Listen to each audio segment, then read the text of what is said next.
The final film in the Predator series came out a few years after the Alien vs Predator movies. However, similar to what I did with Prometheus, I want to review both of the main series before I talk about the crossover movies. Predators was released in 2010, a whole 20 years after the second film's release.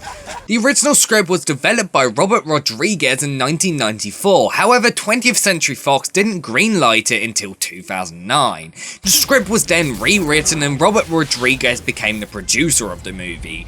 The name is of course a reference to Aliens, which was the sequel to Alien. I'm going to say something very controversial here, so get ready to write all your angry comments in the comment section below. I think Predators is better than the original. The original Predator was half cheesy action movie and half really exciting creepy sci-fi horror movie. This movie essentially just focuses on being an action movie, however it's not cheesy at all and is very serious. The film stars Adrian Brody, Topher Grace, Lawrence Fishburne and Danny Trejo. As you can probably guess by the title, there are multiple predators in this movie. The name also has a double meaning, referring also to the stars of the movie that are essentially predators on their own planet. The film starts off with a bunch of random people falling out the sky. The people are all killers. They are soldiers, drug cartel enforcers, yakuza enforcers, and serial killers. They are essentially thrown on an alien planet where they are hunted down by the predators. The predators do this every year, and whenever one of them is killed, they try and improve themselves by essentially fixing whatever weakness they had before. Similar to the first movie, this movie has a massive feeling of claustrophobia in the film. They can't escape you and you're never sure when the predators are going to attack. Although the movie isn't as creepy and atmospheric as the original, it's still really gripping in its own right. There are a few other creatures as well in the movie that the predators essentially use to kill the weakest people. The designs are really good, however they are created using CGI and at times are incredibly fake looking. There is nothing that takes you out of a movie more than bad CGI. The acting is one of the strongest points in the movie. Adrian Brody especially is really good. He delivers a believable performance and he does a great job of portraying a soldier.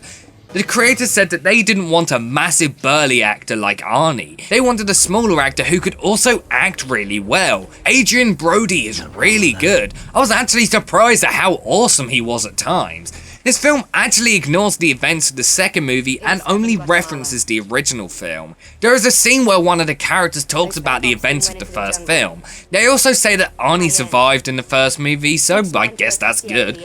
My biggest complaint though with this movie is that it's just a little bit too predictable. There aren't any out of nowhere attack scenes. You can pretty much tell every time when they're going to get attacked.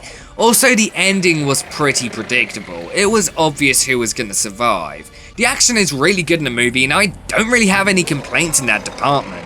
The director hasn't really directed much else. His two biggest movies are probably Vacancy and Metallica Through the Never. I expect to see quite a few things from him in the future because I've seen this and the Metallica movie and I think he shows massive signs of promise. I haven't seen Vacancy, but I've heard good things about it. Anyway, Predators. I do still believe that this is better than the first movie. Honestly, not by much, but it's still slightly better. I give Predators an 8.5 out of 10. Although I'm not a big fan of the Predator movies, I do enjoy them.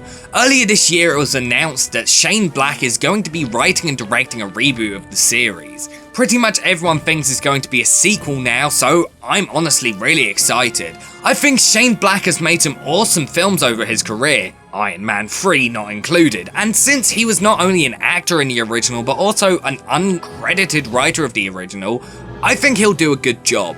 Right, now it's time to rank the Predator movies from worst to best. The third and worst in the series is Predator 2. Number 2, Predator, and number 1, the best in the series, is Predators. Finally, let's get into the movies that all these reviews have been leading up to, which is a shame because they aren't very good movies. Come back tomorrow for my reviews of the Alien vs Predator movies.